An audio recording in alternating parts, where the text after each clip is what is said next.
Hi, we're the Yupkeep. I'm Waffles, together with Spirit. And Spirit. What are we doing today? We are going to talk about cards we were totally wrong about. What kind of cards? All the cards. No. Like, is it a game? Is it playing cards? We're talking about Lorcana cards. Of course. And there are hey-heys included, don't you worry. Yeah, they're... So, for those that ask, why Lorcana specifically? Well, Lorcana has been a game that Waffles and I have been following since the announcement of it. Yeah, basically since the announcement, Spirit brought it to my attention that it was coming out, and we were at the point of the time where Magic was getting a little old and for us, and basically we just, it cost so much money to get the newest and current cards, and we're just kind of tired of Magic, so we were looking for something new, so we kind of just jumped in wholeheartedly, didn't we? And yeah, but also we did have some ulterior motives. We did. Where we had a card shop for about 2 years. Yeah, we were trying to get some wholesale product for Lorcana and start selling Lorcana as a store. However, since we didn't have a physical location, the distributors would not sell to us. Basically California. Well, no, also I think during COVID, trading card games really got popular. And a lot of online stores opened during COVID because, you can't go in places. So the distributors decided that only physical locations would sign up new. If you were an existing customer online, I think you were fine. So we were just late to the game. So long story short, we put our store on hold for those. But that's why we're called the Yupkeep. That was the name of our card store, but we're keeping it because that's who we are. And we have kind of been pursuing to actually win leagues. That is true. And with the North America Championship coming up, howdy. We are going to hope for the best. Yep. We will let you know more information later. It's not 100% thing that's going to happen. But we will let you know later. But right now, we're just basically... We had an idea to just have a chat today, make it a little bit easier, make it a little bit less stressful. And Spirit thought of the idea, why don't we talk about cards that we thought were good that turned out bad?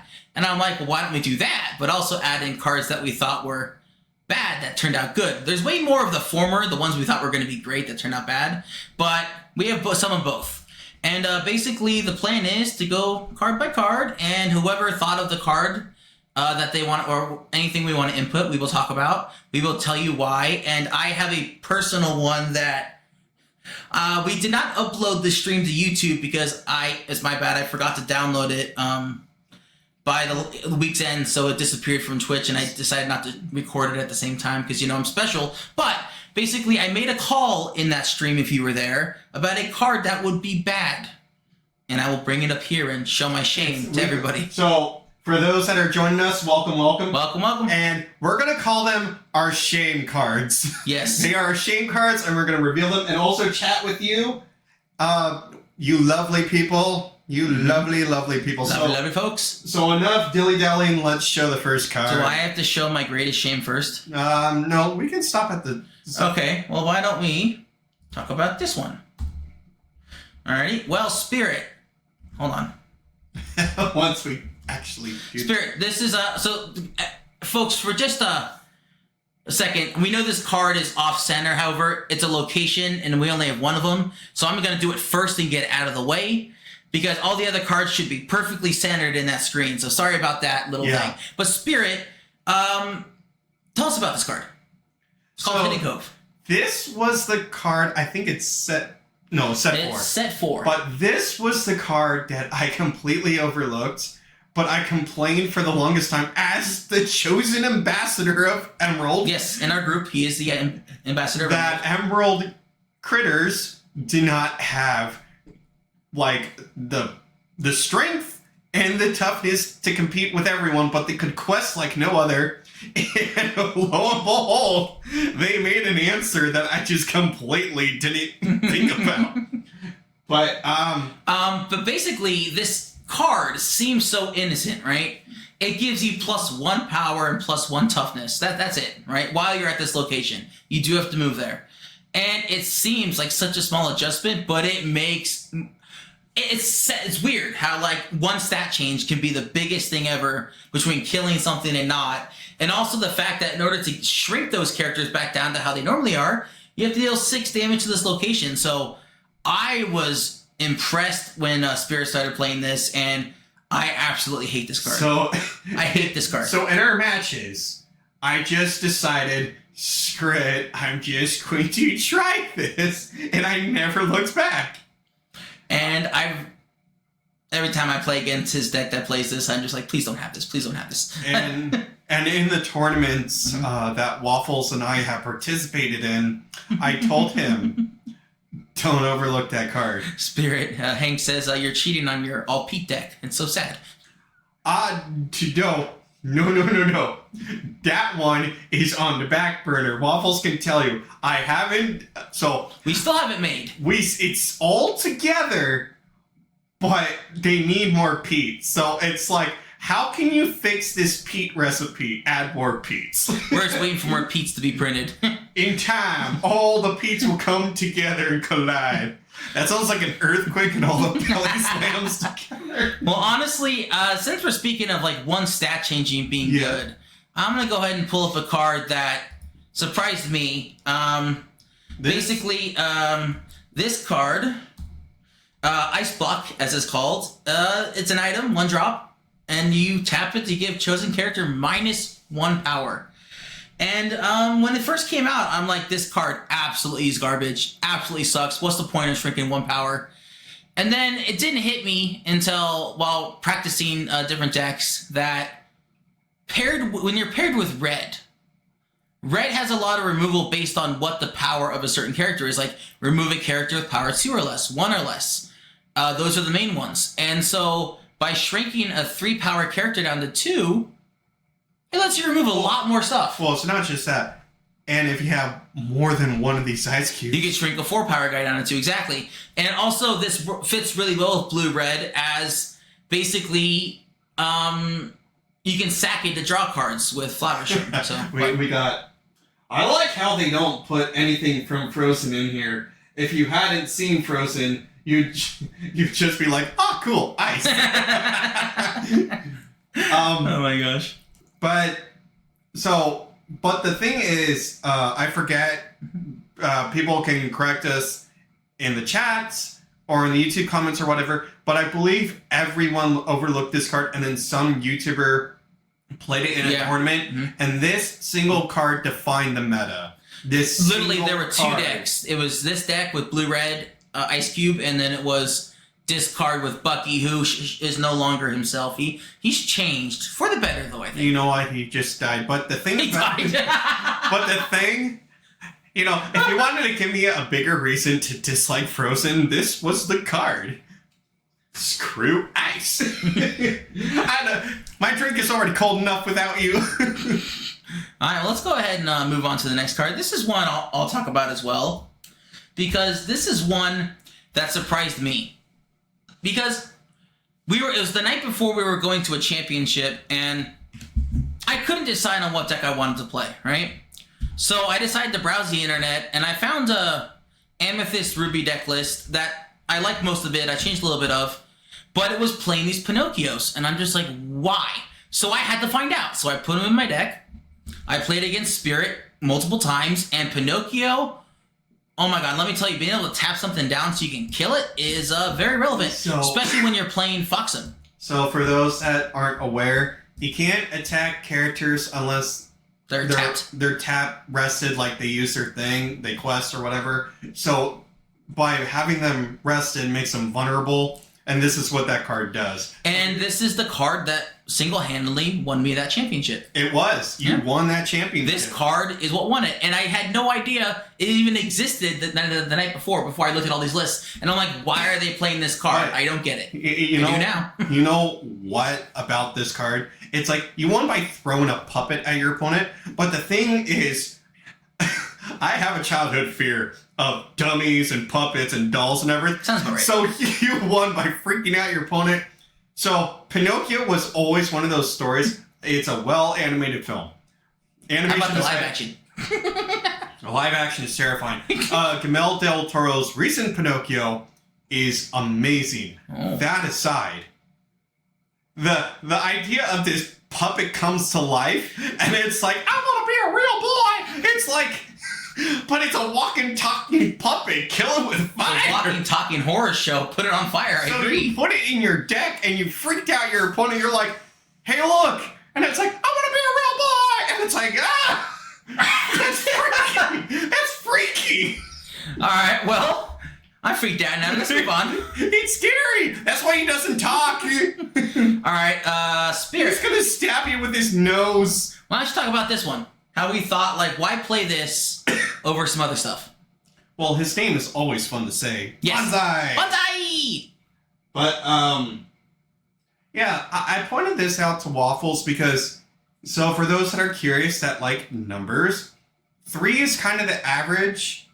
And if you can have a character with 4, it's pretty good. Anything above 4 is really, really good. But it's a 2-drop that has 3 strength and 2 willpower. And it taps for 2 lore.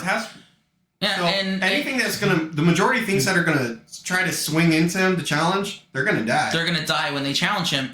And basically our question was, back at the beginning, there's a Pinocchio, another one, that's basically the exact same cost. However, it taps for 3 instead of 2, but it's a 1/1. And the reason this sees play over that is because this will kill whatever tries to hurt it.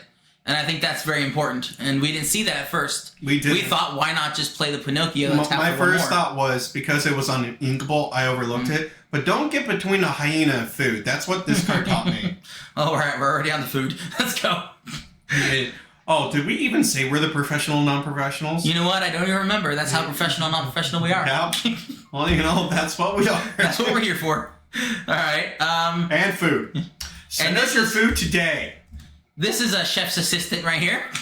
And I love this little dude. Well, why is it a chef assistant? Have you seen Treasure Planet and John Silver? I have. No, for the audience, John Silver and John Silver is and this little space goo. Morph Boy. Morph is a really cool character, and we both thought he was going to see a ton of play at first because in Lorcana, if you don't know what it is, but shifting means that you can play a higher cost character cheaper if you put it on top of a character with the same name if it has the ability to shift. Yeah. Morph, however, since he can morph into anyone, you can play any shifting character on top of him for cheaper. He's so sticky. He's so amazing that he could be anyone. And so basically we thought, wow, there's lots of shifting characters that are powerful. This guy should see play. And we were wrong. Until recently. Recently, the Green Steel decks have started playing him, but not until this last set came out, and he's been out since set 3, so it's been like 3 sets. It's funny, the majority of the time, I'm slapping this space goo with Beast. Yeah. I'm like, become Beast! Be the sexy beast I need! Draw me all the cards! Oh, God. Can I be your guest? You know what? We're probably already losing viewers. Well, probably, but we're having fun. We're having fun. All right, let's go ahead and move on to the next one. I love the artwork, though. Oh, this is a personal favorite. Why is that's off? What's you know what? It's okay. Sorry, everyone. The image is off. I could not tell you why. It's memorable. It's memorable. We're different. We're special. He's too long. He can't fit in. But basically, Spirit started playing this card. In what deck did you start playing this card, Spirit? I played this in my Sassy Muse deck. I did a Lemon Lime. And it seems very innocent. A 2-drop 3/1. So if you can hit it, very easy to kill. Any spell will kill it. The problem is that it has fucking evasive. Sorry, evasive. It has evasive. Well, can't monetize this. Basically, the fact that it has evasive is so upsetting because I didn't really play many decks that had evasive threats, so I could not kill this thing. So this thing was able to, even though it only taps for 1 lore a turn, it tapped for like 10 a game because I could not kill it.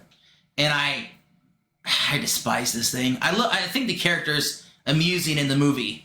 But this card gives me nightmares. So, well, it's not just the tapping and questing that is good. It can also sing. Yes, it can sing for free because it can't be hit back unless you have an evasive threat.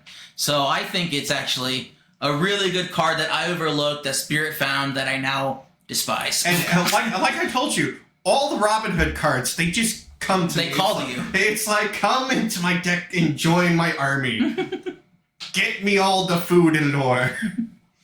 And so who dislikes Sir Hiss? You became a fan of his. You hated him, but you became a fan. I like playing him. I don't like playing against him. it's a bit weird of a design, I guess. Like, you don't get to play unless you have a certain deck. Well, for the moment, you can only use up to 2 inks. So that's what limits the game itself. But they're making characters for every ink. So say like your favorite character is Yzma. They've been making Yzmas for different colors. True. So and speaking of different colors, we have our star, the wonderful Hey Hey. As of posting, Hey Hey is the only character so far in every color. Every color. And like we said, if we're right about this, we're geniuses. If we're wrong, I still think it would be a fun idea. We think that since Hey Hey's the only card to be printed in every color, and the last one came out this set, so next set, there's going to be a legendary Hey Hey of all rainbow colors. And you can play all the... My guess is that it lets you play all the Hey Heys. You know what? And I just have to say, this artwork is peak. Crack chicken. I would love this in a museum. This is beautiful. This is beautiful artwork. I don't know. There's another one that's coming up later that he's eating a rock, and it's pretty beautiful. Oh, way to spoil it, but that one's even more gorgeous.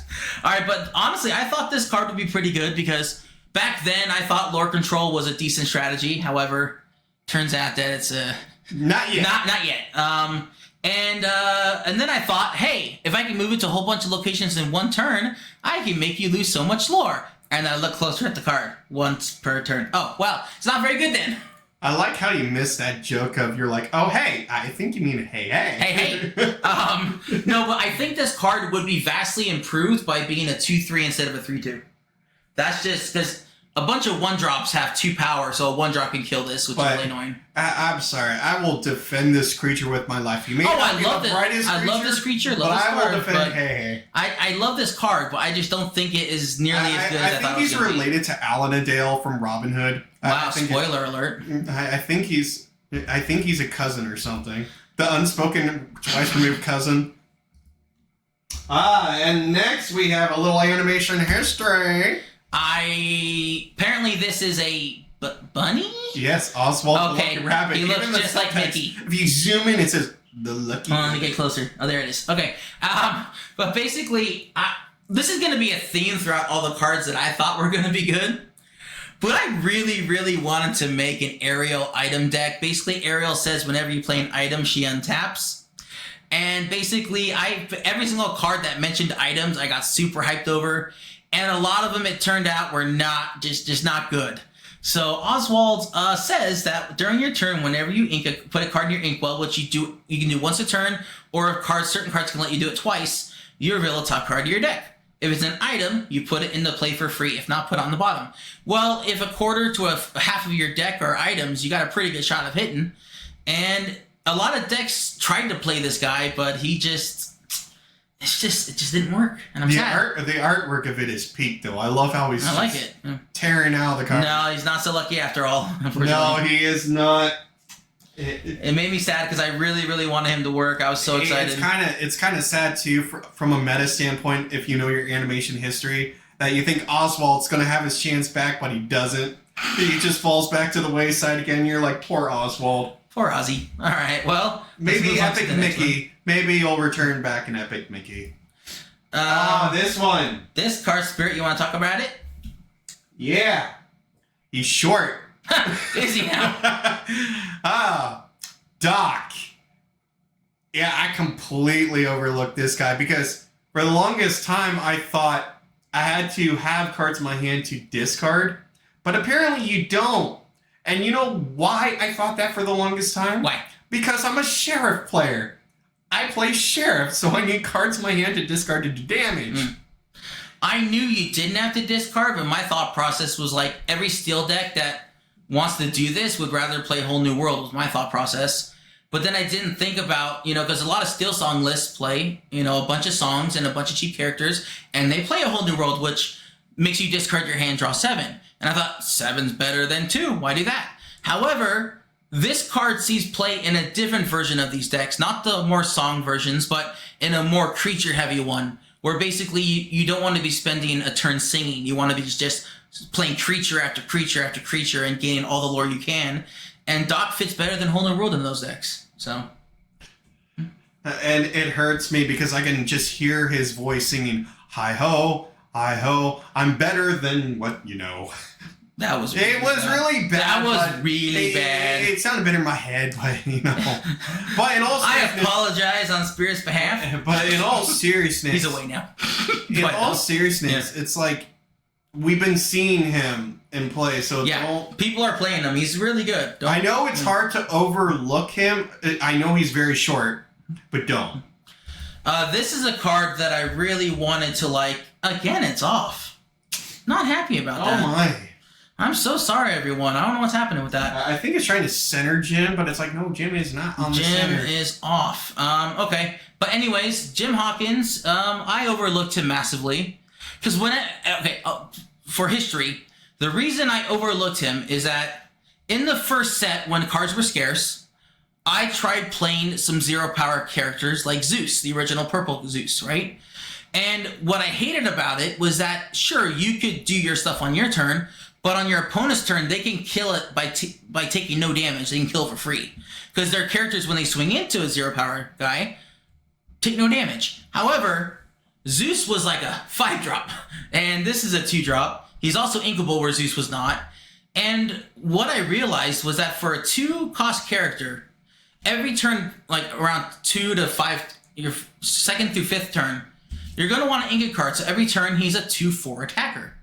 And if you're playing blue, which usually lets you ink a second card, he's a 4/4 attacker for 2. So I'm like, that's actually really good. And I've actually seen him being played outside of blue decks, which is actually really surprising because he's just a solid 2/4 attacker. Sure, they can swing back and kill him, no problem, but at least you're not paying 4 or 5 for him like you paid for Zeus. And I just want to ask the chat that are with us right now if you are Treasure Planet fans, because Disney has shafted Treasure Planet, just from an animation history standpoint. But this game has been giving Treasure Planet so much love. I love it. It's amazing. I'm just going to do something, Spirit. Yeah, you're going to adjust. I'm just going to adjust the window live, just so, and it's going to be way bigger than before. There's going to be some careful, blacks. Everyone. The There's going to be some black surrounding space and some words possibly, but I think as long as you can see the card, you'll be fine. It looks a little weird, but I'm a Treasure Planet hater. Sorry. Oh, you're not a fan of John Silver? You don't like John Silver or Morphe Boy? I mean, we know the annoying robot is there. Well, that is true. Ben. But we're not talking about Ben. We're not talking about Ben. We're talking about Jim Hawkins and mostly John Silver. John Silver was a favorite of mine. John Silver is a fun villain / redeemed character. All right. Well, I think this is one for you to talk about, Spirit. Oh gosh. I hate her. I hate Frozen. I hate Anna. I hate this card because it was used against me in a tournament. And I hate it because I overlooked this card because I thought it wasn't good because he had to pay extra. But I saw it live used against me, and I have to say, it's a decent card. However, but isn't it normally just like a 1 or 2 of, not a 4? It's usually 1 or 2 of, but it's still not a card I will play in my deck. Now, hear me out. It's not because I have a massive hate boner toward it, because I still do, but it's because I think this card is easily going to phase out. That's the problem. I don't think it should have been a legendary. It's not worth it.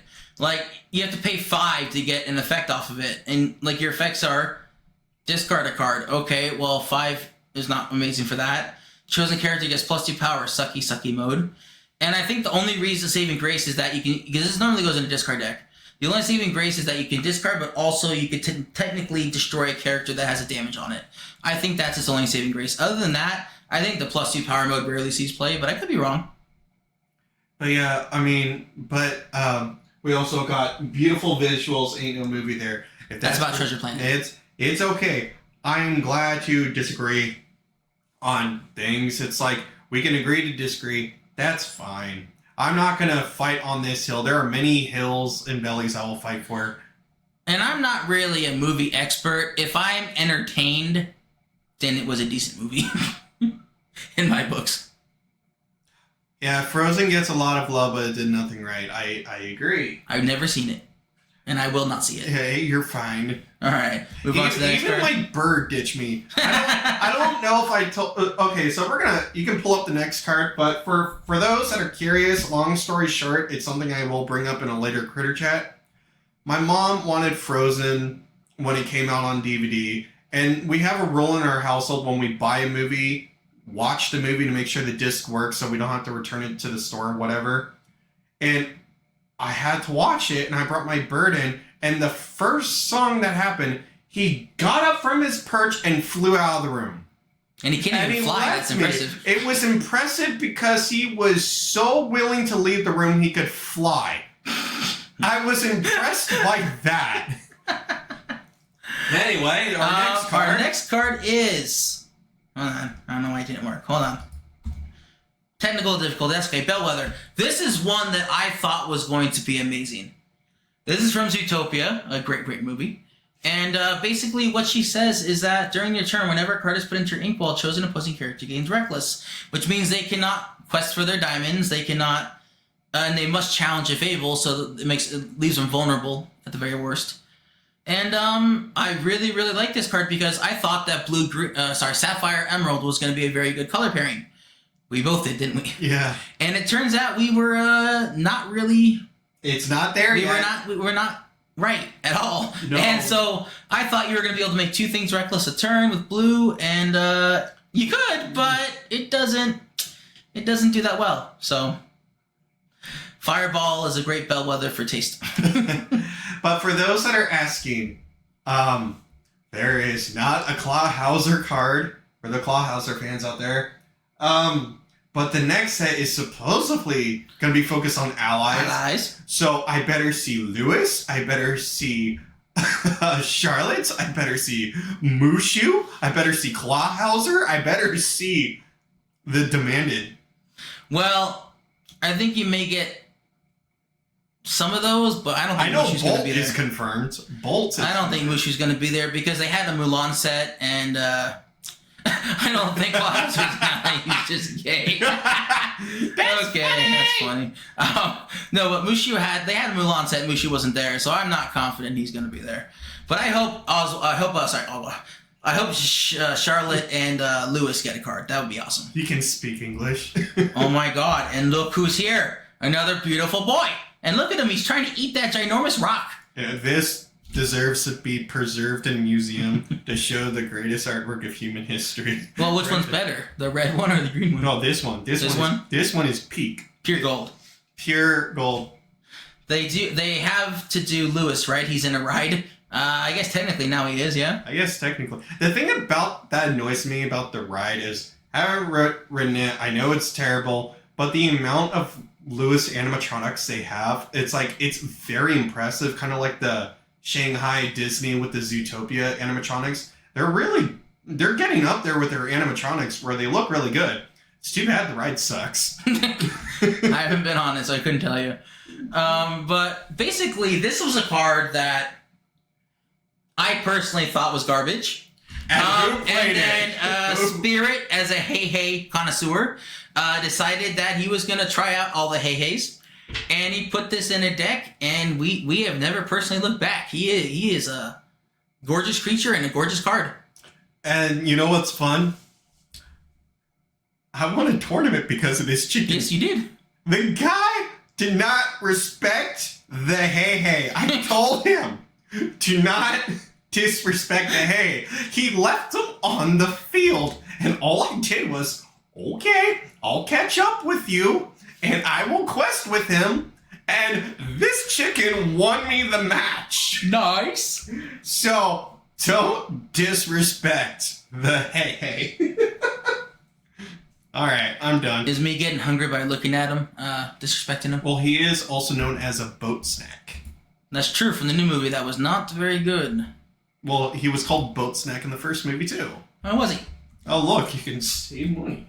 Alright, well, this was a card that we dreaded, wasn't it?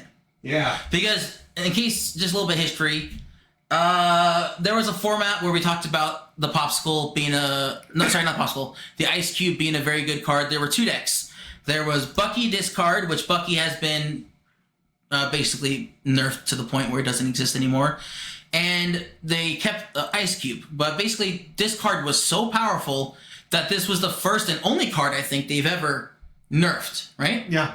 And basically, as soon as they nerfed that card, the very next set came out, and here was this mirror, where it's like, okay, if I go first, on my turn 3, I can make you discard like 4 cards, but at least you can stay at 3.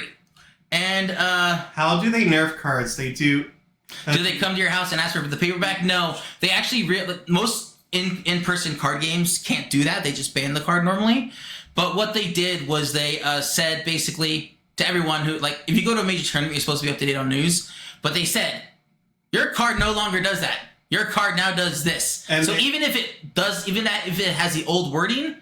It now does this instead. Yeah, so the reprints of the card will be the new text. So people that have the old text, sure, it'll go up in price on the second market, but it doesn't play that way anymore. But also, how I mentioned about the Treasure Planet love, Lorcana has been giving a lot of Robin Hood love. That is true. And when we saw this card, we freaked out. Would you say the community freaked out? It was weird. Because people were still so upset by Bucky that we were like, what the hell? It was so weird that it happened with another card I think is on the list that we'll mention. But like a whole community itself decided not to play this card.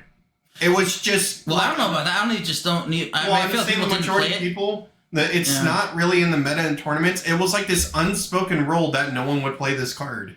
That's true. And basically also the fact that I think it's just not as good as Bucky was. Because Bucky could get you down to 0 cards. This, at worst, can get you down to 3, I think. Also, I have to think about Wink's suggestion about them coming to your house over your cards. Hand over your Buckies. Am I not the only one that would love to see how that situation, you hear the knock on the door, hand over your squirrels. Give them. Where are you hiding them? They're with the nuts. Right here. This is a card that we thought was going to be really, really good as well. And it's because basically, like, damage gets spread over time, especially if you're playing Steel Spirit. Does Steel like to spread around this damage? Yeah. And I think you're rubbing salt in the wound that for some cards that will come up, for certain decks I've been trying to build, but hasn't worked out. He did try to build a damage-based deck, and this card would fit into it. However, I thought this would just be a good removal spell that would see some play because creatures get damaged here and there, destroy it. However, this has seen like virtually 0 competitive play. It's seen 0 play for the moment as of posting this. Yeah. So that was just something we thought was actually going to be really good, and we were completely wrong. Once again. Yep. Let's go ahead and not go the to the first next time, one. not going to be the last. Oh, here's a fan favorite. Here's Shere Khan. And we loved this guy when he came out. Absolutely adored him. Even his enchanted artwork was... It was like, yeah, and it was like, he's an amazing card when you swing at something, gain lore. So because normally you have to choose between gaining lore or taking out an opponent's character, but no longer. Shere Khan solved that need. Yeah. But then it turned out that he dies pretty easy and that, you know, it's just not that good in practice, sadly. And for animation fans out there, Shere Khan is also in Tailspin, right? So I'm kind of wondering if they're going to bring that version of Shere Khan. But... Is it like an alternate reality Shere Khan? I mean, kind of like Baloo and Tailspin is descended from the Baloo from Jungle Book. Then how come they have the same name? Is it like Baloo Jr.? No, it's the 13. If you look on his subtext, he's Baloo something something 13. Oh, the 13th. Yeah. There's been a lot of Baloos. Yeah, there's been. Was the one from Jungle Book the original? The original. The senior? Yeah. Alrighty. Yeah. I did not know that. Yeah, so this Shere Khan. This Shere Khan senior then, as well. Yeah. This one is? He's the classic edition. He's the classic edition. Gotcha. Alright. He's the one that yells at kids on the lawn. Get out my lawn or I'll just cut you up with these claws. Well, these next 2 cards are going to go into my item addiction because I like items. And when I first saw this card, I'm like, this card is amazing. It's going in my deck. It's going to be the best thing ever. And then, because look at it. It's the queen. She's beautiful. She's a 3/3. And she says, tab. Look at the top 4 cards of your library. Reveal an item card. If it costs 3 or less, put it into play. If not, put it to your hand. And it's like, oh. Never mind. Just put it on the bottom. It does cost 3 or less. But a lot of items you want to play that do cost 3 or less. And I'm like, this is going to be amazing. So my first game, I tap her. I get an item. Lets me draw 1 card, the item. And then she dies immediately on the swing back. I'm like, okay, that's 1 game. Let's try again. So next game, player, get 1 item, draw a card, she dead. And it's like, literally you literally get like a card called a popsicle or like a sphere. And what they literally say is when it enters play, or draw a ice card. cube. Yeah, and it's like you get one item at best. Sometimes you miss entirely. You get 1 item at best, and then she dead. So she just was not worth it, unfortunately. She is not fit for the crown. No, this card is a disappointment. Her artwork, though, she looks like she's a boss monster. Yeah, but she's wimpy. And she's a goon. Thinking of wimpy, even though this is a muscly ass king. I thought this card was going to be amazing as well. As you can see, I like items. This, again, is King Triton. Well, hold on. Okay. You like items. Well, I think raccoons hoard items, especially shinies. That is true. I do like the shinies. You do like And shinies. this king likes to throw away my shinies to give me 3 lore. And I thought, what could be wrong with that? I'm playing a bunch of 1-drop items, tap them, gain 3, untap them, next turn gain 3. Well, similar problem to the last card. You tap them, you sack something to gain 3 lore. He did. He did. He gained 3 lore out of him. It's like, is that worth it? Not really. There's a pattern here. First you tried with the rabbit, then you tried with the queen, and you tried with a merman. Merman!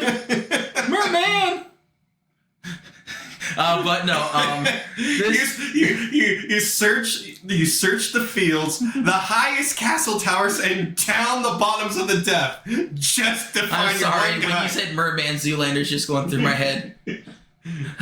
Like, wetness is the essence of water, and water is the essence of beauty. Yeah, so basically this card, I just every time I see a new item card, I get excited. And it turns out that like 90% of the time, the card I'm excited about sucks. So it's a little disappointing. But we'll go ahead and move on. Let's see what our next card is. It is... another one. This card was again a disappointment. So I have a lot of disappointing cards that I thought were going to be good. First of all... That's the pose you're doing right now. Yeah, basically, I'm just thinking, like, what went wrong here? Because think about it, right? This card does exactly the same thing as a card called Fishbone Quill, right? And Fishbone Quill sees play in blue, red, blue steel, blue, purple, whatever. It's like a 4 of in all these decks. And I thought, why would you not want a creature version that gives you 2 lore? Why would you not? Well, it turns out that Winnie the Pooh can die, and items are a lot harder to remove. So it turns out having an item version is better, even though you don't get the lore. I'm starting to see a pattern. Yeah. You have a lot of body bags. I have a lot of characters that just die. Hear about lurking as the Pathfinder game going on? No worries. And they cheat that on the ride, so don't hold your breath. Yeah, I've heard it wasn't very good, but... Well, if the ride is not going to give me a big alligator to come home with me, I don't want to ride that ride anyway. To be fair, I only rode the original Splash Mountain once way back in the day because... You know, when Disneyland was still affordable back, 10 plus years ago, I would go, and that was one of the only rides where you could not get a fast pass. And I'm like, I ain't spending an hour and a half to 2 hours in line. Screw that. So I just would not go on that ride. I'm sorry. My mind is just going to being a Disney princess. And I'm like, I'm sorry. Lewis is badass. I don't want your Pua pig. I don't want the Iago. I don't want the monkey. I want the crocodile. He's like badass. Except that hey, he can come too. He can be your If Moana can have 2, then I can have 2. I rode it 6 times, but it was back when California Adventure was still being built. Yeah. I mean, the prices nowadays are just so ridiculous. Well, I want to take a step back. The only good thing about Splash Mountain or whatever the Tiana ride is it's fat guy friendly. It's easy. I was in the middle of drinking there. Don't do that to me. It's fat guy friendly. There's no seatbelts needed. If you've never seen that fluffy skate, you should watch it. Yeah, but seriously, it's fat guy friendly. That's the only positive. Sure, you're gonna get wet, but you're not struggling against a... That's all in good fun, though. Yeah. All right, Spirit, here's a card for you to talk about. Speaking of fat guys. Yeah. Lawrence, he came in his starter deck, and we all thought he was. Except me. Except, you knew all along. No, hear me out. Except me, when I played him in the tournament, like in the starter deck tournament, I knew he was good, but I oversaw him because I thought this was the second set he came out with, and they had Let the Storm Rage On, which was a card that came out where you sing it and do 2 damage. So I overlooked Lawrence thinking, well, if they're making cards where you can spread damage around, then he's not that good. He was good in the tournament. Because basically he says while he's damaged, he's a 0/4. 0. When he has no damage, he's a 4/4. So I overlooked him thinking, well, if they're making cards, yeah. Yeah, however, recently in like set 5 and 6, a lot of Amber Steel decks have been focusing on characters that tap for 2 or more. And Lawrence fits that. I mean, sure, he could not swing into stuff, but the whole point of Steel Song is to use your creatures to tap for the diamonds, the lore, and then use your songs to kill everything so he can't be challenged. And you even have Rapunzel to heal the damage. So Lawrence really fit into those decks. And didn't you take Lawrence to a tournament? I did. You won the first round and then lost the next 2? Yeah. That's the way the story goes. But Lawrence, I really think, has really been making a comeback, and I'm pretty happy for him. Yeah, so yes. I'm happy for that fella. This is one that I personally still think has potential. You have to understand why is that I come from my first card game ever was Magic the Gathering.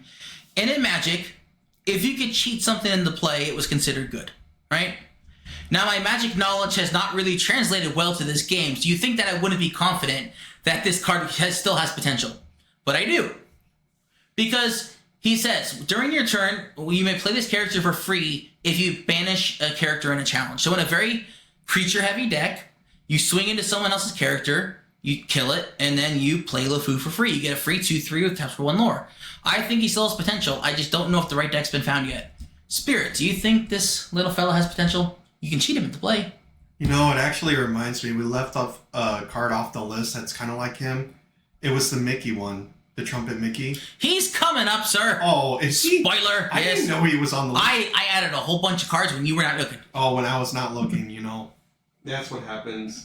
But, I think he has potential, but again, I say that a lot about cards. You have potential, you have potential, you have potential. You're coming with me. Alright, well, let's go ahead and move on to the next card. Let's see here. Here's one for you. Here's a fan favorite. It even says on the card, fan favorite. Alright, well, Spirit, what do you have to say about Alan Adale? Another Robin Hood card? I apologize. Waffles can tell you that I have tried so hard to make this card work. I thought he was going to replace Sleepy's Flute, which is an item whenever you play a song, tap it, gain a lore. And I figured, oh, it's on a creature, and it's not. And also, it can happen multiple times a turn. Exactly. And I tried so hard to make him work. And basically, we thought put him in instead of Sleepy's Flute. However, the set this came out, everybody else said play neither. play no flute and play no Alan Adale. Just play creatures, tap them for lore, and kill stuff. That's their plan. Alan Adale, you have no potential. I'm sorry, Spirit, but Roscoe disagrees. I guess the people have spoken. Are you going to listen to him? Spoken. Are you going to stop trying to use him? I feel like he'll come back. He'll come back? All right. Well, let's go ahead. He hasn't sung his last ditty yet. Oh, this one. You want to go for this one? Yeah. All right. We all know the scene from The Little Mermaid. Classic scene. Welcome. Hi, welcome. We all know the scene of this movie. Classic. But her entire purpose was to sing Be Prepared. That is correct. Be Prepared, in case anyone was wondering, is a 7-drop song, and it says destroy all the characters on the board. And basically, no singer could sing for 7 or higher at that time. So when we saw this, we're like, this goes in an Amber Ruby deck and just sings Be Prepared. However, her purpose is not good enough. She's not worth it. Yeah, her entire purpose to destroy everyone was not good enough, apparently. So sorry, Ariel. This murderous Ariel can sit on the shelf. What card game is this? This is It is Lorcana. It's a Disney trading card game. And basically what we're doing today is we're going through cards that we either thought were good, that turned out bad, or cards that we thought were bad that are actually... And this game's been out for a little bit more for... about a year and a half almost. Year and a half, so it's fun to look back on, starting the new year. And see our mistakes and see what's going on. So. Prince Naveen. And his little ukulele. What did you... I mean, this one's a weird one though, right? Because we saw spoilers of this for weeks in advance, and both Spirit and I swear, I feel like in the spoilers, I saw it as a 6-drop 6/6. I saw it as a 4-drop 6/6. Spirit says he saw it as a 4-drop 5/5, and I feel like everything we saw is made us question spoilers now. Yeah. And we're like, is this actually true? We were messaging each other back and forth wait, did we drop into a different alternative? I know, right? It's because we saw this card as so many different things, but getting back to point, Prince Naveen. I remember people being excited for this card when it came out, but it's been seen in less and less decks because the only reason is it's been used in Steel Song, but if you don't have any songs, he just rots in your hand. Just play him as a 3/3 for God's sake. Yeah. And it's okay if you don't know all the Disney characters, but yeah, let us know if there's one that you see that you want to chat about a little bit. Please let us know. And also, we are here to chat. We are here to chat as well. We love when the chat interacts with us. We love chatting with you all. But yeah, Spirit and I basically thought this was going to be great. Turns out it's more medium ground. It's not that it's terrible. It does see some play. But basically, like Spirit said, that if you don't have a song in hand, you're basically just playing at 3/3. What I do like about... I'm going to show my art nerd here. I love how he's just leaning out of the card. It just gives, I see his elbow. It just gives the card so much life that I haven't seen in other trading card games where... set 5 and onward started doing this. So far, we haven't seen the new set cards yet. But they're starting to play with the borders, with the artwork jumping out of the cards. Yeah. And I just think that makes a card game look more visually entertaining. I agree. No, it actually makes it really pop and makes it a lot more fun, honestly. And actually, you can kind of feel where it pops out, like you're actually holding the card in your hand. And so, A for art, C for card utility. I can get behind that. It sounds like growing up at school in art class. You tried and all the others. All right, and this is a card that I thought was going to be absolutely amazing. This is Ursula in her human form, which, Spirit, what's her name again in human form? Vanessa. Okay. Basically, this card, when you quest with it, which means you tap it, you gain the 2 diamonds, you have to get the 20 to win. In case anyone doesn't know, you have to get the 20 lore. And she gets 2 of them. However, when she gets those 2 lore, she looks at your opponent's hand and you can discard a non-creature or a non-character. And I thought this was going to see play everywhere. And virtually it's seen almost no play. Yeah. There's a card called it's the Bare Necessities, And basically the card does the exact same thing. However, it's a 2-drop and it's a song. It's a song, so you can cheat it in the play. Where this is a character they have to wait a whole turn, so I think that's the reason it doesn't see play. Yeah. But I still think it has potential. I still try it every now and then, hoping that something will be different, but usually it's not. Usually it still stinks. And then that's why she's on the chair. She's on the bench. And then we come to my shame card. Oh, your shame. Okay, wait. For those that don't know, we brought this up earlier. We have shame cards. I called this one so wrong that I feel sick even announcing it here. But here is Genie. Wish fulfilled. For reference, what I said during the stream when this card was revealed was that this card is good. However, it will never see play over the Merlin Rabbit. Because the Merlin Rabbit is the exact same cost. It's a 2/3 instead of a 2/4. However, it draws you a card when it enters play and when it leaves play. This only draws you a card when it enters. However, this card has actually turned out to be superior because it taps for 2 lore instead of 1, and it has evasive, which is kind of like flying in Magic, where you cannot swing at this character unless you have evasive yourself. And the 4 toughness really, really helped out. So I said this one would never see play over the Rabbit, and I was so wrong. The Rabbit does not see play over Genie. And who knew Genie was a fan favorite, I know, right? But in all seriousness, for those that are curious, Waffles and I like to do a little string review of all the cards before the set releases. However, this time I forgot to put it on YouTube and the video is gone. It's Sorry. Okay, it's lost to either, so we'll try to get the next one up when it comes. But that aside, that's what Waffles is referencing. Yes. For when we reviewed this card. We did a stream, and I said what I said, and I regret it. Oh boy, Genie has been part of your deck ever since. I am playing for Genie and no rabbits, so that shows you how wrong I was. I want to know, chat. If you had to choose between Merlin or the Genie, who would you choose? And Spirit, this one's all you, buddy. This one's all you.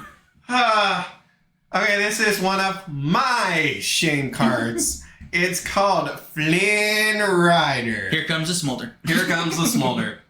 So originally, I put a deck together that was supposed to be like this card. Discard deck, yeah. And I assumed this would be one of the linchpin cards of that deck that I would take to the tournament or whatever. So I bought some when the price of them were quite high. Were quite high. instead of like 20 cents.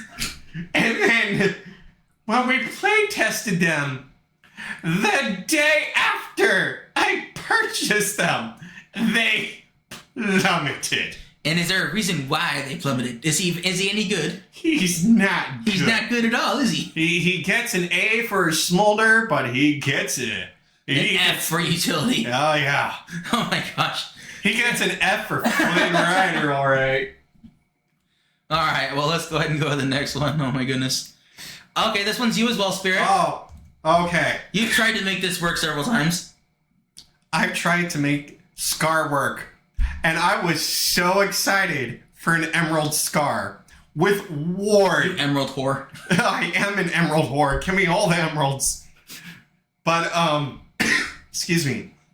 Ward, for those that don't know, is they can't be the targets. Kind of like hexproof in Magic, if you're Magic. Yeah. So you can only challenge them so when they're rested. So, and he was a draw engine. If you challenge another character. A damaged character. Character, you can draw a card.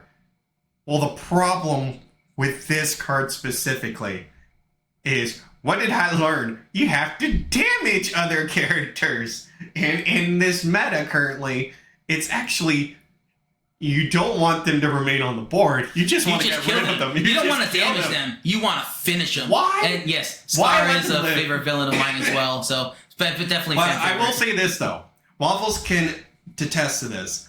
I have a Scar box with the enchanted rare, and Scar's enchanted was actually something I was chasing for. No, but what's actually cool about that box, I don't know if it's a mistake on the factory part, but because none of the other Lorcana boxes have this. However, when you fold the lid back on top of the box, where the lid hangs off the box when you open it, there's like 3 claw marks across the side instead of just one where it hangs. Yeah. There's like a triple line, and I like Scar clawed it, and I'm like, that is really cool. Yeah. Who knew Disney card game goes by Mortal Kombat rules? Yeah, basically. You know what? It's what the people want. We want this Battle Royale Disney thing. Give us a fucking movie already. And this is one of mine that I thought was going to be absolutely amazing. Because I'm like, Rush is really good. Maui is a 6/5 rusher for 5 that has to attack every turn. This one doesn't, though, but it gives you 2 lore when you attack, which I thought was really good. However, it turns out that 2 power is just, it's not enough. Like we said, the average is 3, right? Yeah. If it had 3 power, I feel like it would see way more play. However, there is the purple-red deck running around right now, but that's playing 4 of these because they're playing basically every card that gives you an additional lore. And this gives you 2 when you swing. So basically, this sees play there, but I haven't really seen it play anywhere else besides there. No. So we tried it. We tried it. We love Goofy. I do. We definitely love Goofy. Is great. A Goofy movie is an unappreciated movie, and it's in my top 10 of favorite Disney movies. Not because it has Pete, but it's also really great, and the music. The music is awesome. I'm done nerding out. Roscoe says, YouTube recommended some channel where they modded a Mortal Kombat game with Disney characters. Snow White ripping out his spine is top tier. Oh my gosh. Yeah, and yeah, Goofy, I just thought he'd be way better than he is, but I think if he had 3 power, he would see play. But I could be wrong again. As you can tell, we've been wrong many times, and we're only about like 3/4 of the way through the list. So, well, like we said, we're the professional non-professionals. Oh boy. And another one of mine, because you know I love item cards, Royal Tantrum, and I can appreciate this card now because in September, I watched Robin Hood for the first time, and I never understood why he was like sucking his thumb and throwing a tantrum. And I get it now because he's a little baby. And basically, he's throwing a royal tantrum. He's destroying all his items, and for each one you destroy, you get a draw card. I thought this would be great because there's certain cards that bring items back so you can replay them. However, it turns out that most of the time when I tried to play this, I had like 2 to 3 items, right? And one of them I wanted to keep on the board. And so I pay 4 and draw 2. Why not play cards that draw 2 that are way cheaper? There's plenty of them. Yeah. So this card turns out that you really want to sack like I think 3 to 4 to 5, like probably 4 or 5 to get your cost out of it. However, that's not really gonna happen. So I don't think so. No. So this was a disappointment as well. And as you can see, I'm a sucker for any item card that comes out that seems good. This is an old throwback. Spirit, you want to talk about this one? Yeah, so for those who have seen our early videos or whatever, this one, I believe we played a lot of Hans. Shadow really liked Hans because whenever you quest, he quests for 2, and whenever you quest, you got to ping something for 1. We thought this was awesome. However, Spirit, is it awesome anymore? Yeah, power creep happened. Power creep happened, and he sucks. And also, 1 damage is not nearly enough. It's weird to hear me say, like, a single frozen card being good.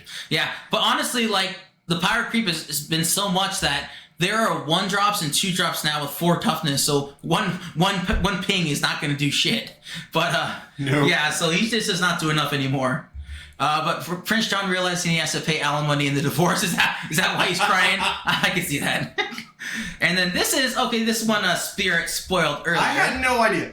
For those that are curious, I did not see this list before we started the stream. It is Mickey Mouse Trumpeteer. He's a 0/1, so he actually could be killed by Hans. Yeah. But he basically you could pay 2 and tap him, so you have to wait a turn, and you can put any character you want from your hand into play for free.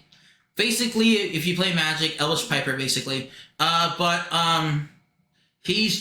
thought he'd be amazing. You could cheat really expensive stuff into play. However, it turns out that removal is rampant everywhere. Every deck runs a ton of removal if it can, and he dies to literally a sneeze. So he's not going to survive for a whole turn for you to be able to use him. That's the whole point. No. Yeah. So again, cards that we thought were good, however, it just turns out they just die. That seems to be a theme here as well. Why does everything we love die? All right. No, I won't try that one. That was a Shadow card, but Shadow decided to go take a nappy nap. but this one here, he's not dead. He's not dead. He's napping. He's sick actually. But this is a card here that I know it's Frozen. I know we hate Frozen here, right? However, when I saw this card, everyone online was like, "This card is great. This card is so good." And I'm looking at it, and I'm like, they're saying it can kill Diablo, and I'm like, yeah, 2 to 3 turns later, and I'm like, a 2/5 for 5. That has Rush, and I'm like, why is this good? Shadow 2 on Pumpkin Cough Syrup. Yeah, it's going around. I had it last week. Spirit had it middle of this week, right? Or was it last week? Yeah, we apologize for last week's stream. You were sick. I was down and out. Yeah, and it's been going around. Everyone I know has it. But this DM stuff is good. But this card basically I thought was absolute shit, and everybody was wrong. Well, I missed the key part of this card that explains why it's good. The bottom line that says when she enters play, you can tap something so you may swing at it. Because a lot of cards people don't want to quest with because they want to protect it. Because if it's tapped, you can swing at it to kill it. So people will keep stuff untapped and try to protect it. This girl here says, I don't think so. Tap it down and I'm going to kill it. So this has really been this is one of the few ones that I thought was going to be shit. Turns out it's good. There's a lot that I thought were going to be good. And for those curious, yes, our last stream was technically the Shadow the Hedgehog Yes, stream, it was. Yes. But we missed last week because he was sick and I was still recovering. So basically, we just weren't able to do it. And trust me, you don't want to be around a fat fox sneezing. It's like that scene from Treasure Planet where the space whale just totally blasts his No, I don't want to talk about that no more. But what I can tell you is that I tried to come over that day, right? And he's like, yeah, we'll do lunch. I come over. He's hacking up a lung. He's sick. We go get lunch, and we literally get back from lunch, and he's like, I'm going to nap for an hour. Well, 3.5 hours later, he wakes up. Like, okay, let's go do something. We go drive. We go to like Target for like half an hour. We come back. He's like, I'm gonna go sleep for a couple hours. And I'm like, okay. I'm hanging out with Shadow. I'm like, Spirit's just down for the count, man. What the heck? So funny. But let's go ahead and move on to the next card. Let's see. We'll skip that one. This is a shameful card for you, Spirit. You thought, because if you remember Flynn Rider in his discard deck, he was sure this was going to be an all-star.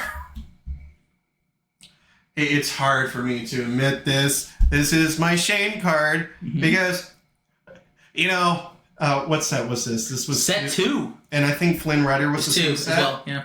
And I just figured, oh boy, they're giving me all the cards. Oh, nay. It was, they pulled the wool over my eyes because it was Emerald. Basically, any card you saw that said discard, kind of like me with items, you thought was good.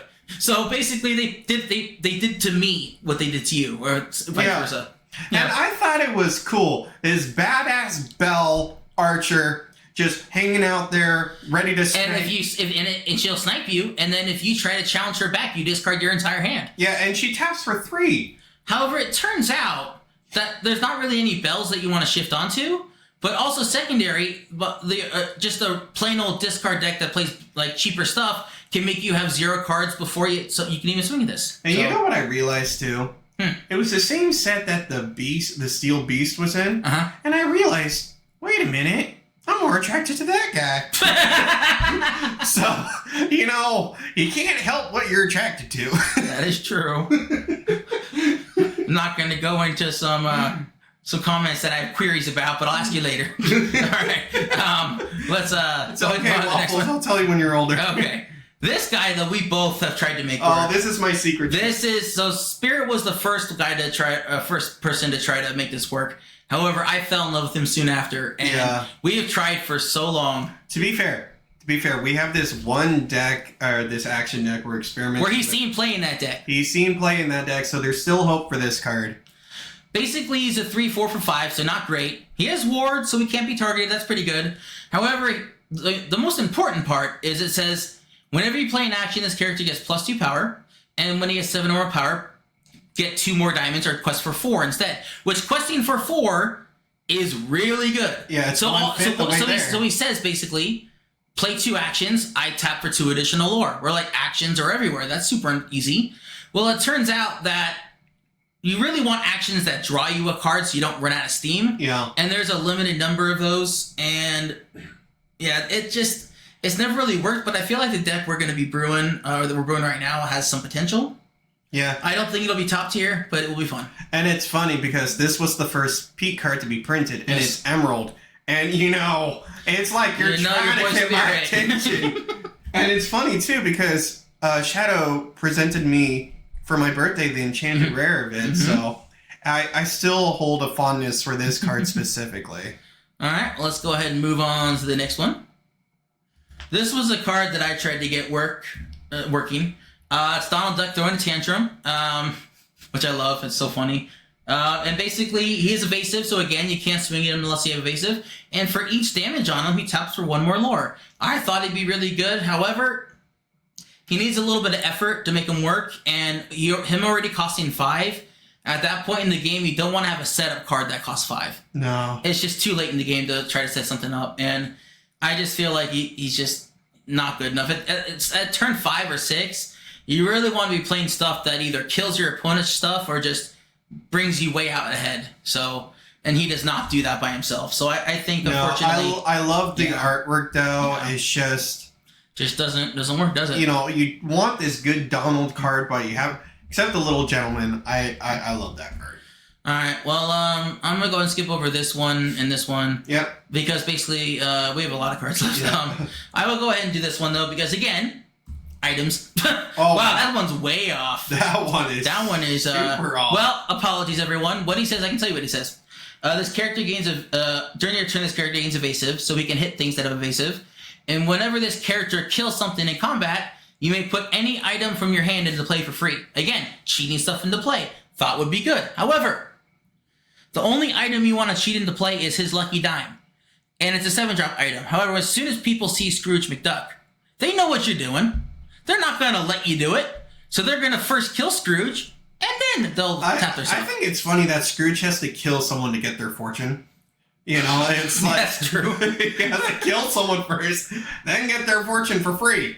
Don't you know that's how he got his lucky dime? He killed that dude. You need to watch the. I've watched it. I'm just messing with you. But yeah, again, this is an item card that I got excited by that turned out was just crap.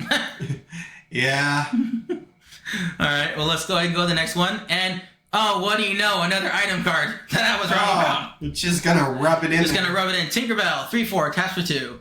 Whenever one of your items is basically banished, which is graveyard, whatever, you may add that card to your mana, inkwell, etc. And basically it ramps you, right?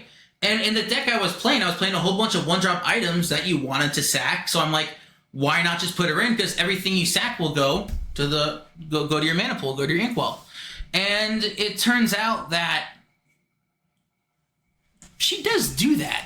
But again, a card that doesn't have a lot of impact on 5 mana or 5 ink, you gotta play something that has a big impact for that. It's just not powerful enough. Let's just be honest. You can play this tiny little fairy, or you can play something that has a big booty.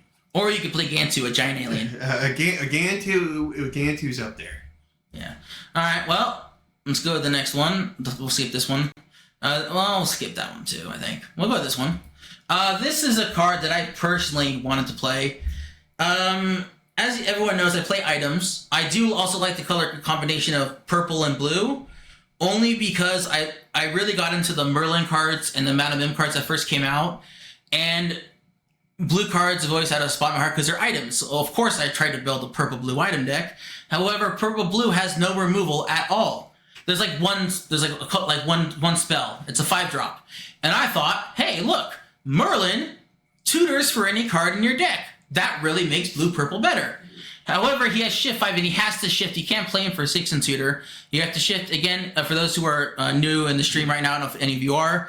To shift, you have to pay the discounted cost, which is 5 here, and you play him on top of another Merlin. The good part about this, though, is that Merlin has a million cards in purple. There's Merlin Rabbit, Merlin Goat, Merlin Crab, like all his different forms. So it doesn't matter what kind of Merlin it is. If it says Merlin, you can put it on top. And then you would tutor with them and put the card to your hand. However, it turns out that, because I thought a tutor for sure has to be good. In Magic, any tutor is usually decent. I think the thing that annoys me though is this is going to be the artist talking here. And they use this version of Merlin in all the promos for Lorcana. So when you see Merlin, he's in this outfit.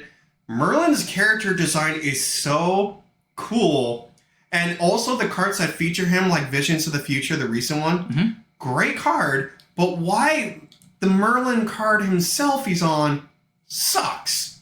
It's just like he's got all these good cards surrounding him, but then you get that one character card, and it's like, it's kind of underwhelming. Well, the reason why he sucks, is I can tell you right now, is that the only way to reliably shift him is you have to pair this Merlin with purple, because that's where all the Merlins are. And like I said earlier, purple and blue have no removal. They have no way to catch up if they fall behind. So that's why Merlin sees no play. If they ever print purple or blue removal that can hit multiple things at once, he'll see play. He'll immediately jump through the roof. Yeah. And I think we have plenty of him too. We do. Actually, no, I think we only have one. You know what? Maybe we should invest while he's like a dime. Exactly. All right. A lucky dime. Lucky dime. All right, let's go ahead and go to the next one. Let's see here. This one's Spirit. Why don't you talk about this one? So this is an interesting one. Yeah, go ahead. Sorry. So growing up as a kid, I liked The Little Mermaid. I didn't. Well, I mean, Little Mermaid, Beauty and the Beast, I grew up with the 90s classics. And I saw this one... I grew up with Huncules. Sorry. He grew up with Huncules. But I saw this one Ariel, and it made me feel like that childhood nostalgia other than, the singing Ariel. So I brought her to a tournament just to be because no one's expecting this. She's got a big booty. And in the tournament when I used her... It is thick. No one could get through her. Maui's couldn't handle this Ariel. She has a trident, he has a hook. You think Maui had the advantage with a fishing hook, but no. Ariel was... No, the trident's got more reach. But she can hit, as soon as you sing, you can hit for 3. And her with the muses got me pretty far in a tournament. But as I learned, if you have no songs... Well, no, I think the problem with this deck wasn't that you had no songs. Your deck was actually very good. However, the deck was a little too slow. It was. To the point where he could not finish his round in time. Yeah. Because you have 50 minutes to finish 3 games. He would win one and then sometimes lose one, and then they'd be tied and the round would end, and he couldn't even start a 3rd game. This card, I think, is really good. It just plays towards a more slow, controlling deck that you'll run out of time with. Is I think what happened to you, right? Yeah, it's one of those things where it's like, I mean, it's weird because for those that aren't in tournaments or aware of the scene, usually tournaments are best 2 out of 3. Lorcana itself is doing best of 2. However, every single tournament we've been to instead adopts the best 2 or 3. Yeah, so this is why this Foxzilla, the slowest to cross over the finish line, is having trouble, is because my decks can win, but... They just need more time. They need more time. And that was, I think, the biggest problem. I still think this card is good. I still think it is. I think my fat carries over to the decks. Oh my god. My cards are thick. And then, so I think you alluded to this one earlier, where everyone decided as a group when this card came out to not play it. Yes. This is Jafar, Striking Illusionist. Shift 5. So again, you can play him for 5 if you have another Jafar.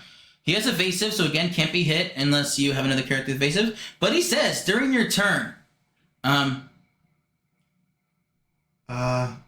don't know.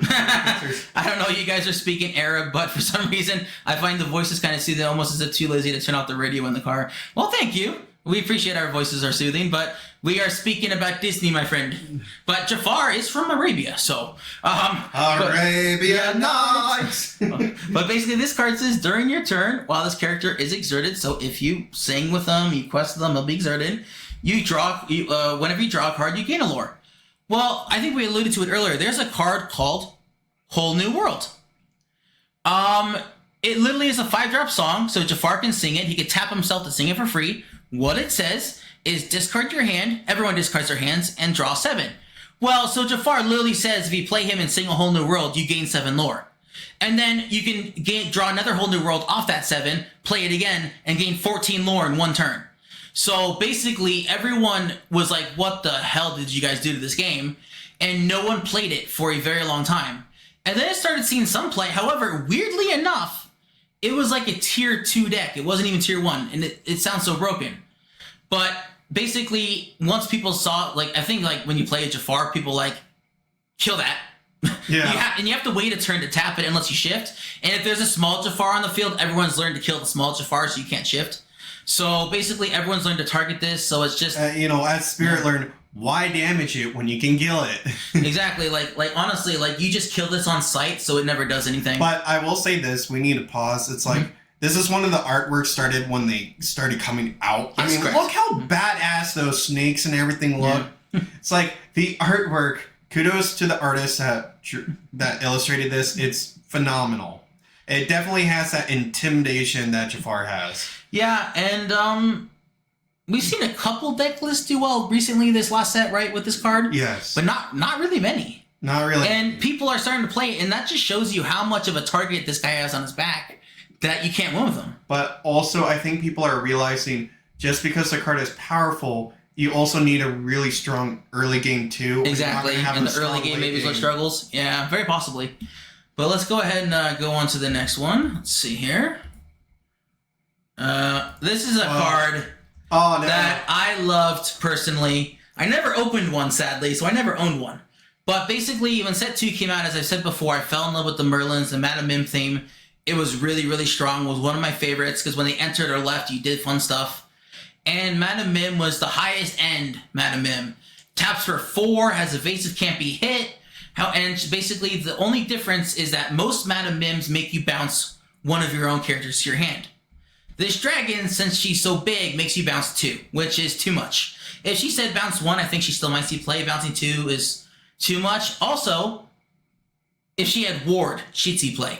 But the fact that just a spell that bounces or a spell that shuffles it into your deck or destroys it just outright, can kill it, and you bounce 2 of your own things to your hand, you're just down so far that it's just you can't do it. And it's sad because it's the Madam Mim Dragon. They might reprint a better Madam Mim Dragon down the road, but they got to do the rest of the forms first. I feel like though the build up to her dragon form, people were excited, and then we got this, and people were like, we thought it would still be good until practice.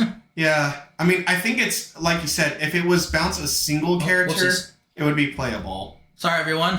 Had a whoopsies. Showed the background that I didn't mean to show. My apologies, everyone. We'll go ahead and go on to this one. All right, so this is Ursula. It was the boss. This was the boss in set 4. Basically, the story wrapped up with Ursula being the big bad.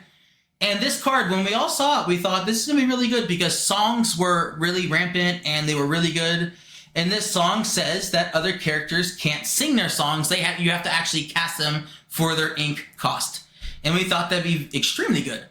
However, it turns out that set 4 through set 5, she never really saw any play. At the end of set 5 and early set 6, the only deck that's playing her is like 1 copy, and it's in like a green-purple shell, which again is a good shell, but the fact that you're only playing 1 of her means that like it's just not reliable. Again, she's a 7-drop, and I'm still mystified. I still feel like this could have potential, especially in green-purple, because there's lots of green color Ursulas, so you can shift it early. But it's just not seeing play. No, and it might. So for those that are watching, as of the video is posting, it's like only 6 sets are out. We don't know if that's going to change what's the other sets onward. But this Ursula, she looks good in theory, but somehow she's terrible in practice. I guess just a boat kills her, and that's it.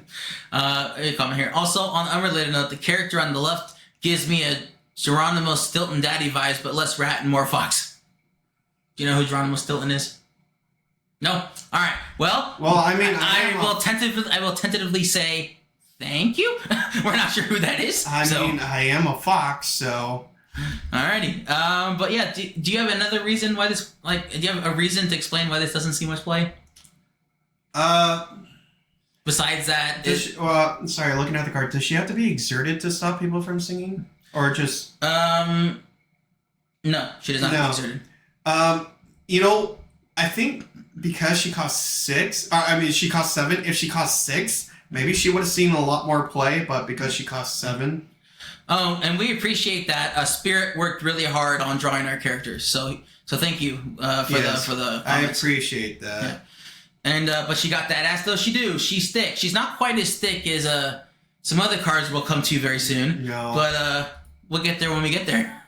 Let's see. Nah, we're fine on those. We'll talk about this one, I guess. I guess Ursula is so fat you can only fit 1 in the deck. You don't fit 1 in the deck. Oh my god.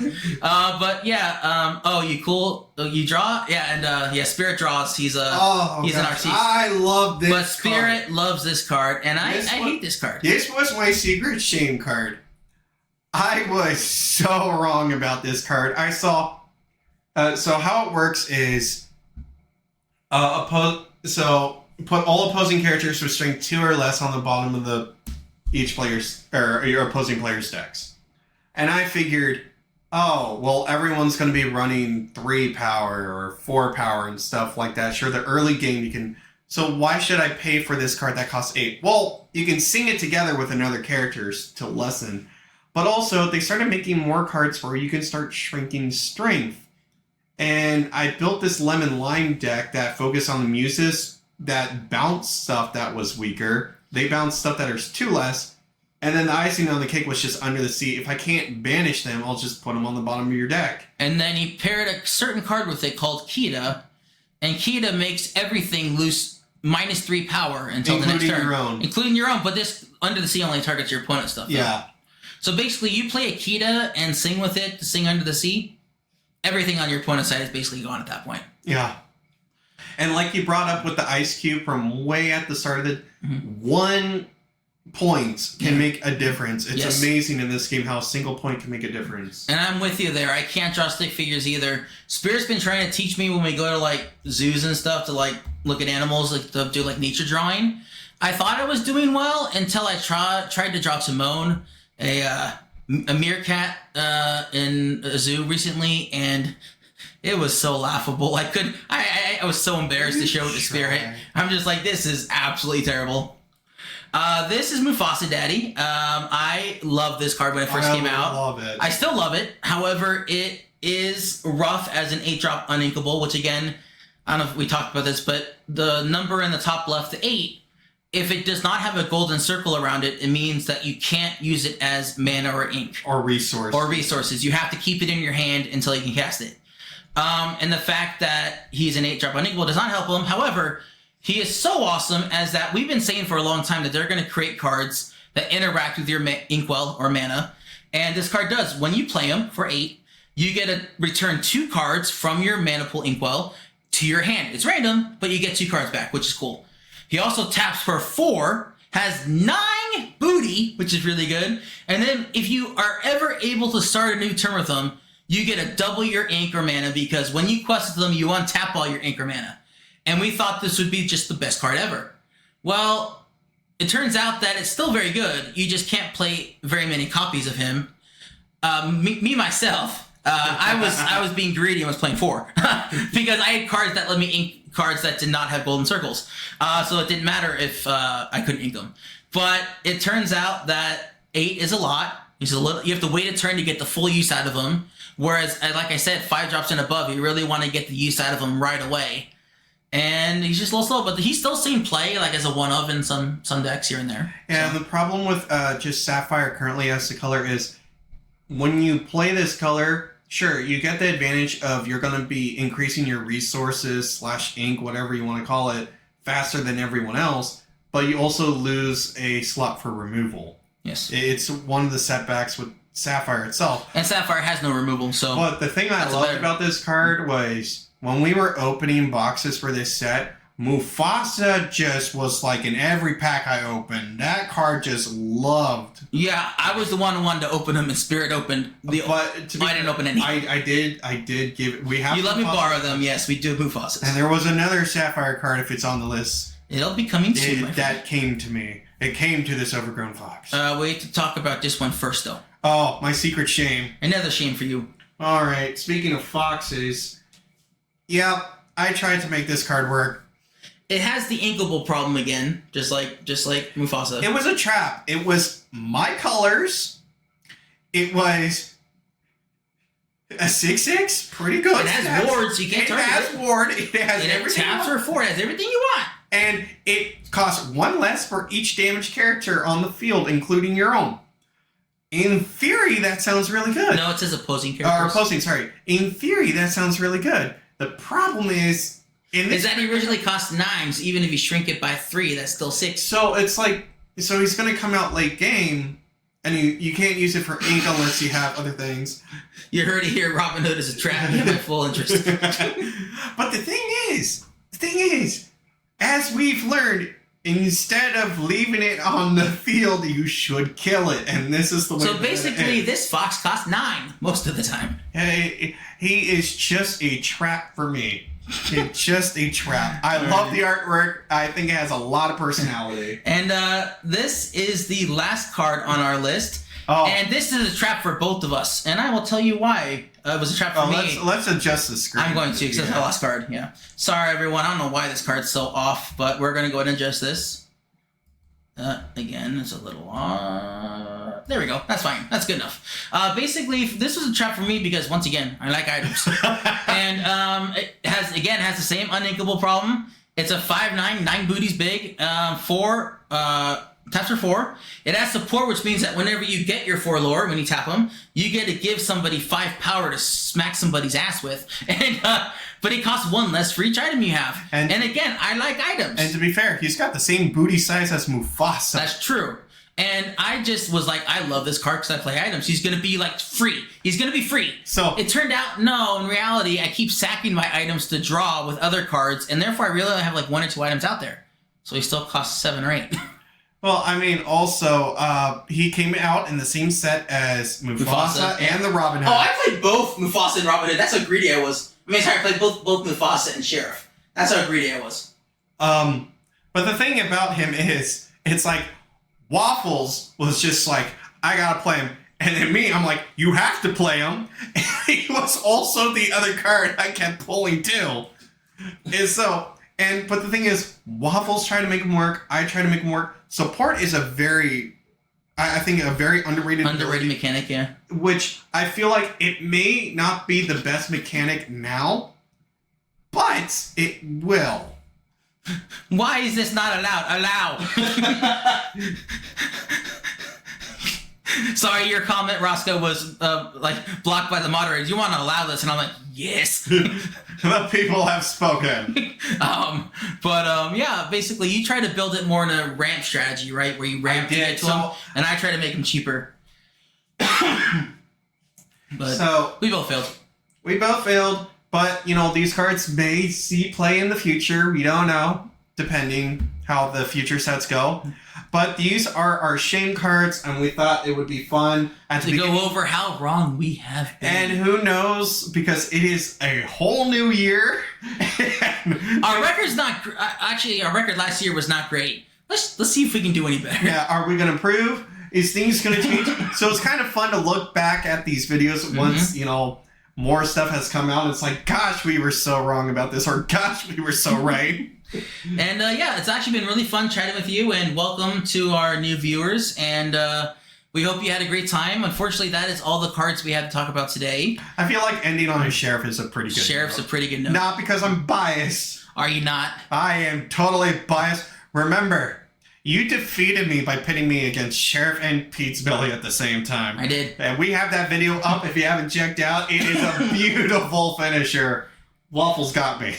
Pretty good. And so basically, once again, we're the Yupkeep. I'm Waffles together with Spirit. And Shadow says hi from his nap. Yeah. But normally we stream every Saturday. Recently it's been like early afternoon, like late afternoon, like 3 or 4 to 6 or whatever. I think we're probably going to keep that going forward because I feel like that works better for us. We used to stream at 6, but I feel like this stream schedule has been working better. Yeah, we'll make an announcement, and I will say this. We're going to try our best when the new set drops to do our little review of the cards we like and we don't like. So you're going to hear us rant, and we hope you enjoy. And let us know if you want to see us play certain games. Or yes. We don't just play Lorcana. We play all kinds of games. And just as a forewarning, everyone, next weekend stream is a maybe, as us two fat folks are going to try to sneak in somewhere. I think we're going to get caught. I think we're going to get caught. Before you ask, it may or not be a buffet, but in all seriousness, we have a chance to pursue a certain card game league that we may or not be talking about right now for world champions. So if we can get there, wish us luck to blend into the background. It's going to be really hard to blend in, especially if you can't hide behind some people. Waddle. Well, I mean, especially if the tremors follow every step. All right. Well, once again, thank you, everyone. Thank you. We love hanging out with you, and we'll see you next time. All right? All right. Bye-bye. Bye-bye. Bye.